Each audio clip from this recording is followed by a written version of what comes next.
Hi, everyone. Thanks for joining me today for Emotional Intelligence, a Pathway to Peak Performance. My name is Trisha Grace, and I'm the career advisor to the graduates of George Brown College. Feel free to link with me on LinkedIn. I'm happy to link with you. If you would like to make an appointment with me, I've included my email address here on the slide. I meet with grads for all kinds of stuff, resume review, interview practice, building out job search strategies, creating a LinkedIn profile that's powerful, a whole bunch of things. So feel free to reach out to me for an appointment. And don't forget to create an alumni account on GB Careers. That is our job posting site, and there are lots of great jobs that are posted daily from employers who want to hire our graduates. So please get on there and create your account. All right, so let's get started. Today we're going to talk about the agenda. Today is we're covering what emotional intelligence is, why you should care about emotional intelligence, the EQI Competency Framework. We're going to take a look at that. How to improve your relationships at work and at home. How to build your EQ competency. So being your very best at your job and in relationships in general requires an understanding and a development of emotional intelligence. Emotional intelligence is what many human resource professionals and employers assess you for when hiring, and it has become in recent years the preferred measurement of your likelihood to succeed on the job. It's a very important topic and an area that any job seeker deserves to pay close attention to and build on for optimal career outcomes. So I'm hoping at the end of our webinar that you walk away with an awareness on how your emotions and behaviors affect relationships and performance. That you feel that you've learned some strategies and tools that you can use to manage complex challenges at work and in life. So emotional intelligence rests on the ability to be self-aware, to effectively manage emotions, and to emotionally connect with the people around us. This is really when great performance occurs. Understanding and managing our emotions will really determine how we react to certain situations when encountered in our everyday life. So really, it's about being aware of how our emotions drive our behavior and impact people both positively and negatively. Just a little history. In the 1950s, humanistic psychologists such as Abraham Maslow, you may know of him, he built out the theory of hierarchy of needs. They suggested that people can build emotional intelligence, and that was around the 50s that the conversation began. In 1985, Reuven Bar-On, an American-Israeli psychologist and a leading theorist and researcher in emotional intelligence, first coins the term EQ, used to describe his approach to assessing emotional and social competencies, a concept of measuring emotional quotient as opposed to IQ, which is intellectual or intelligent quotient. In 1990, psychologists Peter Salovey and John Mayer published a landmark article on emotional intelligence, and they really introduced it as a concept of psychological note. In 1995, Daniel Goleman popularizes the concept in his book, Emotional Intelligence, Why It Can Matter More Than IQ. So let's look at the difference between IQ and EQ. So EQ, or emotional quotient, refers to a person's ability to identify, evaluate, control, and express emotions. People with a high EQ work well with people and take on leadership roles easily. They can connect with people because they recognize and understand the emotional states of others and have the ability to empathize. So IQ, on the other hand, or intelligence quotient, is a score derived from a standardized test designed to assess abilities to learn, understand, and apply logical understanding, word comprehension, math skills, abstract, and spatial thinking. So I know when we were in grade school, we had to take IQ tests just to get the standardized test that you were given in grade 8, I believe it was. I don't know if they still do it in the schools. Anyway, so IQ is pretty much set. It builds up until about 17 years old, and then it remains constant throughout your adulthood. But EQ rises steadily as we age and then slightly falls off when we go past 50 years old, but by a really minimal amount. EQ seems to be a muscle that you can definitely build. So why should you care? There's definitely a move amongst employers to value EQ over IQ. Career Builder, which is a global human solutions company helping employers hire talent, measured responses from 2,600 HR professionals and hiring managers in a survey asking about the importance of EQ. So employers state that 71% value emotional intelligence in an employee more than IQ. 59% would not hire someone who has a high IQ and low EQ. 75% are more likely to promote an employee with a high EQ over one with a high IQ. So in the workplace, IQ still matters. You still have to have the smarts, but it is the measurement of how a person will perform in the actual job they are given that makes the biggest difference to an employer. Because the studies show that employees with high EQ are more likely to stay calm under pressure. They know how to solve conflict effectively. They're empathetic to their team members and react accordingly. They lead by example, and they tend to make more thoughtful business decisions. So more reasons to care. According to Dr. Travis Bradbury, who provides EQ tests and training to numerous large Fortune 500 companies, 90% of top performers have high EQ. 58% is responsible for, of those with high EQ is responsible for your job performance. And people with high EQ make $29,000 more annually than their low EQ counterparts. So those are some really important things to consider when you're wondering, well, does it matter to me? Yeah, it might matter to you. So emotional intelligence is a set of skills that enables us to make our way in a complex world. The personal, social, and survival aspects are essential for effective daily functioning. There are 4 key areas of emotional intelligence.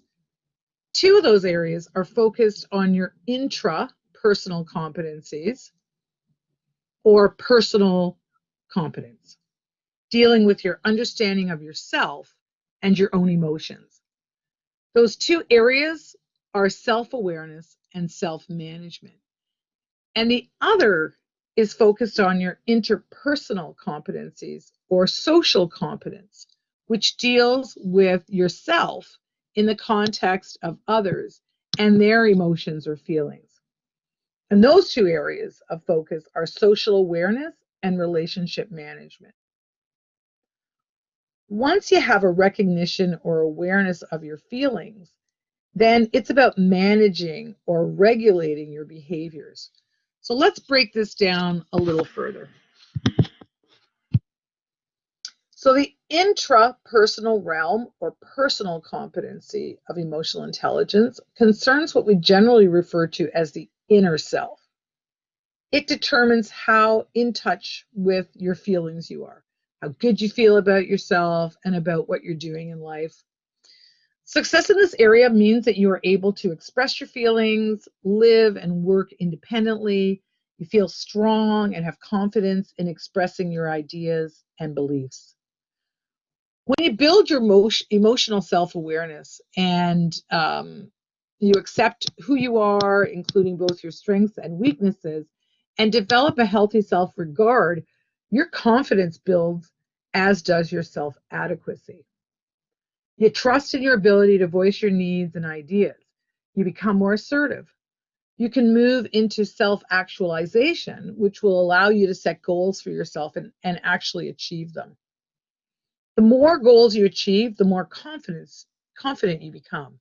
So it becomes a kind of cyclical process of building your emotional intelligence. So if we look under here, under personal competency, a recognition of that under self-awareness is that self-confidence, awareness of your emotional state, recognizing how your behavior impacts others, paying attention on how others influence your emotional state. And the regulation of that is the self-management part, getting along well with others, handling conflict effectively, clearly expressing ideas and information, using sensitivity to another person's feelings to manage interactions successfully.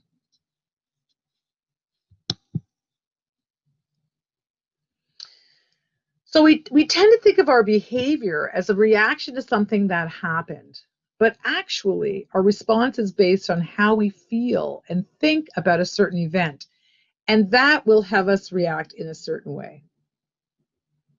So some of those triggers, reactive places deep inside of us that become activated through someone else's behaviors or comments. Building on an awareness of our emotions is the first step in building our emotional intelligence. Emotional hijacking, the different functions are performed by different parts of the brain, and one part is called the amygdala. And this is where emotions are given meaning, remembered, and attached to associations. This is where your emotional memories live. It's where primitive emotional responses reside that give us rise to flight or fight responses, emotions like fear, anxiety, aggression, and anger. And being aware of our emotions helps us to better understand ourselves and also determine how we interact with others and how we see the world and when these triggers affect us and emotional hijacking. So think about work scenarios or school scenarios. What sets you off emotionally and hijacks the logical side of your brain? Is it when you aren't given enough time to complete an assignment or solve a problem or give an answer? Think about those social scenarios. What sets you off? Someone being rude or someone not listening? Write the scenarios down. Now think about how you physically respond. Where in your body do you feel the stress? Write it down. It might be a tightness in the jaw, a headache, a real stiffness in your neck, a stiffness in your walk. So what I'm going to do is I'm going to give you 30 seconds. I know this is, we don't have a lot of time for this and it's not really live, but I'm going to give you 30 seconds and I want you to follow this activity. What are your psychological triggers? So think about that. What types of situations might hijack you? And I'm going to give you 30 seconds. I'm just going to time it out now just to get you started thinking about this.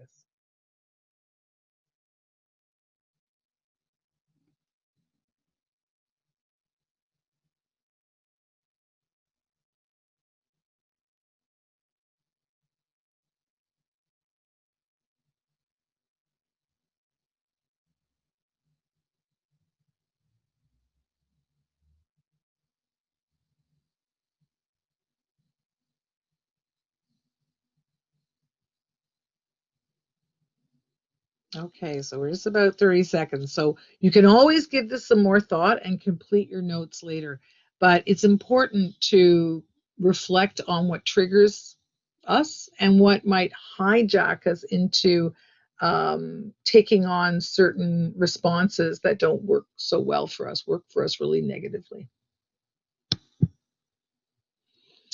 So two areas of focus that can cause trouble when we get triggered in some way. One is stress tolerance. The definition really is the explanation of it's the ability to withstand adverse events and stressful situations without developing physical or emotional symptoms, by actively and positively coping with stress. So when you start to feel stress, counter this by being resourceful and effective, thinking of solutions to unexpected problems that arise. Nurture an optimistic disposition towards new experiences and change in general. Staying calm and maintaining control over your emotional reactions. Those with really good stress control tend to face crisis and problems rather than surrendering to their feelings of hopelessness and helplessness. They find solutions. Impulse control, and that really is defined as the degree to which a person can resist or delay an impulse, a drive, a temptation, or an act. So those with low impulse control tend to get frustrated easily when things aren't the way they want them, behave in compulsive and thoughtless ways, can have real difficulty controlling their anger, so they can become explosive in their reactions. Often those that respond immediately to any idea or thought that enters their heads do not consider facts or information, and this can affect their relationships at work and at home. People with a healthy impulse control consider different aspects of a situation before leaping forward. They kind of weigh the pros and cons before responding.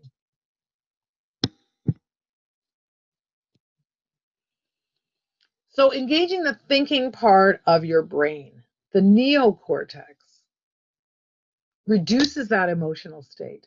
So one trick is to try to ask yourself some questions. Okay, so when you're overcome with stress and you think you're going to react, engage the neocortex and ask yourself these kinds of questions.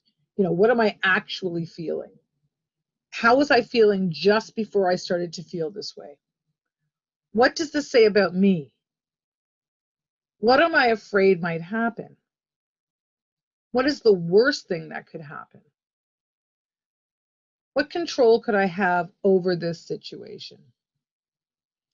Identify your emotions and responses and what they mean to you and what you'd like to happen in the future when you start to feel this way. You're looking for little shifts to begin with in establishing ways to be more self-aware. This reflection that leads towards self-awareness is the key to becoming emotionally intelligent. It's important to eventually look at the beliefs that drive the feelings we have. Then you can debate and dispute the belief.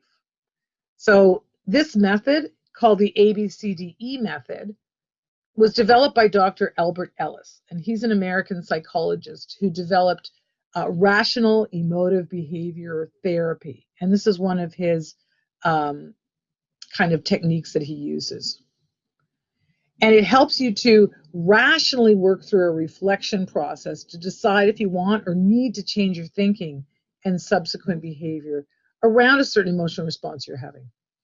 This method helps you to unpackage your belief system and identify harmful beliefs that hinder your ability to self-actualize and really to reach success in life. So, here we'll just go through the method. So something happens. There's an activating event, the who, what, when, how, and where, I guess. And then your belief, your belief about the event. What was I thinking before I started to feel this way? And then the consequence is the emotional consequence. What is my feeling and how am I acting? Then there's the debate and dispute, the D part, the challenge, a challenge to the belief. Where is the proof? What is the alternative explanation? And then E for effect, effective new beliefs replace old ones. How has my understanding of the event shifted? What are my feelings now? What are my choices? What am I prepared to do now? So let's say you don't hear from a close friend over a period of a week. You text them and leave a message about finding time for a chat over Zoom. You don't hear back for a few days. Your mind might go to a few different places. They don't like me anymore and they aren't interested in being my friend. Or they have no respect for me and are treating me badly by not responding. They are not responding on purpose to make me feel bad. So the first situation leads to self-pity and sadness, and the second to possible anger and indignation or even rage.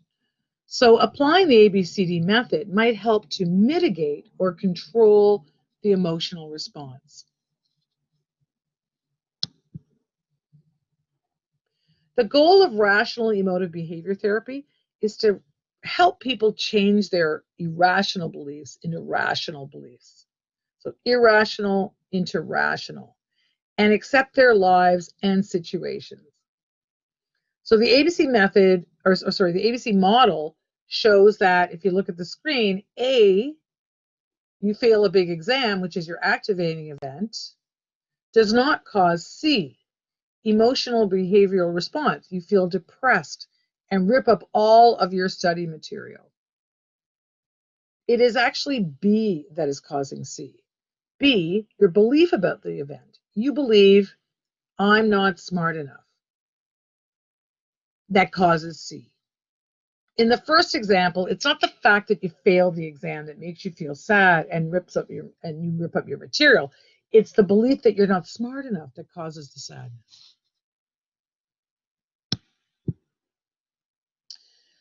So interpersonal realm or social competencies, the other side of things we want to talk about. So this realm of emotional intelligence concerns what are known as the people skills. Those who function well in this area tend to be responsible and dependable in terms of interaction with others. They interact with and relate well to others in a lot of various situations. People with a strong social awareness function well as part of a team and are considered trustworthy. They can read a person's mood or general group mood easily, and they're able to handle conflict effectively. They often have a very high sense of empathy by putting themselves in another person's shoes to see things from their perspective. Their sense of social responsibility is really strong, and they tend to put the group's well-being ahead of their own. So, under social competency, under recognition is social awareness. So picking up on the mood in the room, caring what other people are going through, hearing what the other person is really trying to say. And then the regulation of that in relationship management is getting along well with others, handling conflict effectively, clearly expressing ideas and information, using sensitivity to another person's feelings, a kind of empathy to manage interactions successfully. So self-awareness, so we're looking at these two sides. The self-awareness is about understanding your own emotions, but equally important is really your social awareness. And that speaks to your ability to understand others' feelings and responding to their needs, as we were saying. So this entails paying attention to people and becoming more aware of particular facial expressions, for example, body language, the tone of voice in certain situations. Empathy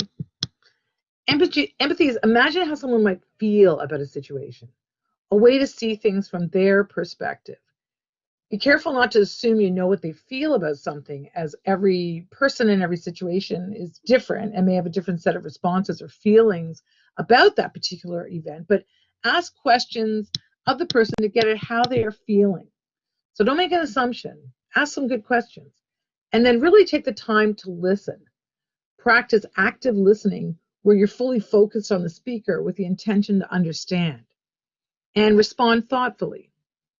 So at this point, you could ask yourself questions like, what is this person thinking?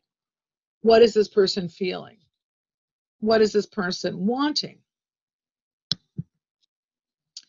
So signs of not listening can include nonverbal, where there's a lack of eye contact, body language, like the slouching or shifting postures often, fiddling with some object, not nodding or smiling to show that you're following what the speaker is saying. Other signs can be sudden changes in topic or jumping in to offer advice before the person has finished speaking, or perceiving the person has finished because you think you've captured the gist of what the person is saying. So interfering factors are a lack of interest, preoccupation with your own thoughts, thinking about your response that you'll make, judging what we are hearing, preconceived ideas or bias, having a closed mind, or making assumptions. So strategies for practicing empathetic listening skills will most likely result in you having more authentic and collaborative relationships, both professionally and socially. So knowing that these are the interference that causes a lack of understanding or can affect a situation in a really negative way, and become more inflammatory, there's strategies to avoid that. There's strategies for really building emphatic listening. So clear the space around you so that you have no physical distractions when you're in conversation with someone. Clear your mind of any preoccupations.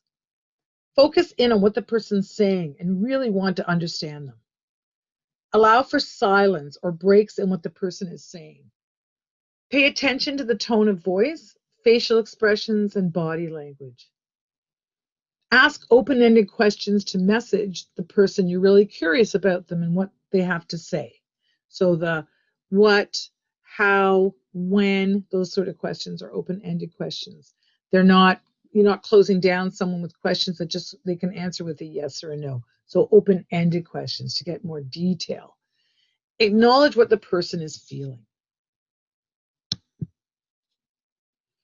So managing your relationships with others, whether it's your team at work or family and friends, it's crucial for building a bond over time with others. It involves building trust that you're interacting with someone because you have good intentions.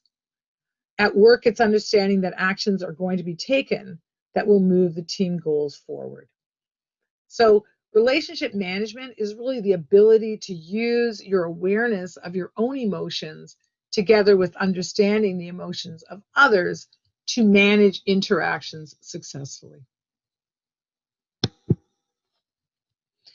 According to numerous surveys conducted over the years with employees, relationships with coworkers and the boss rank as either the first or second satisfaction factor for work happiness. So it's obviously important to us. These are relationships you don't get to choose, and yet you spend, on average, 90,000 hours of your lifetime at work, working along others. Yeah, that's 90,000 hours, which works out to be about a third of our lives. So since our work relationships are so important to our sense of well-being in the workplace, it would help if we could identify the challenges and then understand how best to manage those challenges that sometimes arise to the surface and cause us problems. So some of those challenges is, well, number one is stress. Stress is a huge factor at work that can affect the quality of our relationships. It can be due to deadlines, for example, or having to juggle many job and home responsibilities. Another challenge is unshared values. So, for example, if someone feels family takes precedent over work meetings and leaves the meeting early, and you think differently, there's bound to be a bit of strain around those different ways of looking at our values and those things that are important to us. Different communication styles can put a strain on relationships. Let's say you are someone who tends more towards an extroverted communication style, and you like to talk out plans and details of a project, and the other person is introverted and would rather spend more time thinking about the project before they jump in and start sharing ideas. This could be an easily misunderstood situation. Another challenge is not feeling appreciated. So if your boss or coworkers don't express their appreciation for your work, you may feel like not putting as much effort forward. And since your boss and coworkers may not know the issue, all they see is that you're not putting the work in, and that can cause lots of problems. Another challenge is feeling belittled or bossed around by someone at work. This can cause lots of conflict and, at its very worst, mental health issues if not addressed. So we need to pay attention to that. Another challenge is generational gaps. So clashes between tech savvy and non-tech savvy, between work values, communication styles, all can be part of misunderstanding those within a different generation. So how do we fix some of those issues? Well, first of all, I think it's really important to assume goodwill in others. Don't go to the place where you assume, they're trying to hurt you or make you feel bad, or that they're not vested in moving forward. As first, if you come from a place of assuming goodwill in others, it's a really good, positive place to come from. Respect differences in others. You don't have to necessarily always accept sort of the differences in other, the way people think might be quite different, the way they behave might be quite different, but try to find a place where you can at least respect that people are different and they do things differently.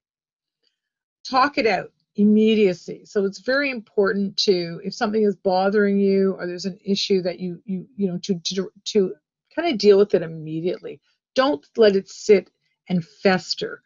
There's a lot to be said for just addressing it immediately. It allows for it to be a fresh situation that you can discuss with the person. And then listen with respect. Very important to really show, and we've just in the previous slides, really demonstrating that you do respect them by clearing your table, using body language to show that you're really listening. Be open to feedback. So that's part of our work environments and our home environment sometimes. So listening to feedback in the hopes it will help you to grow. Remember your shared goals for the workplace, for sure. Remember you're trying to reach certain goals together as a team, and it's important to reach those goals as a team. So reminding yourself of the goals that you share. And then set and respect your boundaries. And really that just means, how do you want people to treat you? How do you want people to speak to you? There are boundaries you can set for yourself. And help the other person to understand what your boundaries are in a respectful manner. So another activity, I know we don't have time for this, but I want you to take a few moments to think about someone whom you consider excels at working relationships. What makes them so effective? And think about their attitude, the values that they demonstrate, their knowledge, and the skills. And I'm not gonna actually pause, but if you can, just, after you've watched this webinar, if you could consider, someone that you really admire for the way that they work really well in the workplace, or a friend of yours or a colleague that you think really demonstrates great emotional intelligence. Think about their attitude, they demonstrate their values, the knowledge they seem to have, and their skills. And have a place to write that down. So emotional intelligence is really a cyclical process that moves us smoothly through life to achieve balance for a life well lived. Staying in balance helps us to achieve our performance goals. So perceiving our emotions, understanding them, using them, managing, and it's a continuum. So being aware at all times around how we are using our emotional intelligence to build relationships. So some final tips on growing your emotional intelligence. Be mindful of nonverbal communication, such as facial expressions, eye contact, body language, gestures, ways to reduce and manage your stress level effectively. Practice the ABCDE method to rationally reflect on and work through your feelings and evaluate the root causes. Practice effective conflict resolution techniques. So choose your words carefully. Keep the conversation centered on the present situation. Be ready to apologize or forgive with the intention to move the relationship forward. Stay connected to your emotions. Reflect on events that you find difficult by keeping a journal. I really think journals are the best thing. I have quite a few. And it's just a way sometimes to capture your feelings on paper. It's easy to forget a situation and how we felt, but if we capture things on paper, we can review them or reflect on them later. So write down the event. How did you feel about it? Why did you feel that way about it? What could have been done differently? How will you deal with a similar event in the future?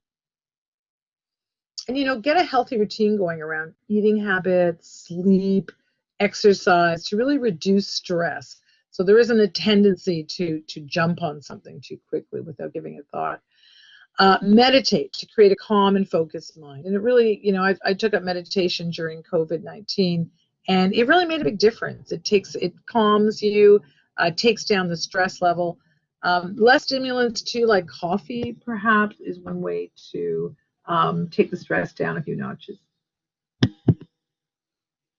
So if your emotional abilities aren't in hand, if you don't have self-awareness, if you're not able to manage your distressing emotions, if you can't have empathy and have effective relationships, then no matter how smart you are not going to get very far. The words of Dr. Daniel Goleman. So something to consider. I hope this information was helpful in learning ways to become more emotionally intelligent in your life. Feel free to reach out regarding booking an emotional intelligence assessment with me or for a career development session. And again, I cover everything from helping you with your resume, helping you practice interview skills, building out some job search strategies, creating a LinkedIn profile, a bunch of things. So feel free. Here is my email address, and just reach out to me. I'll get back to you as soon as I can. Alrighty? Okay, thank you for joining me. We'll see you at another webinar. Bye for now.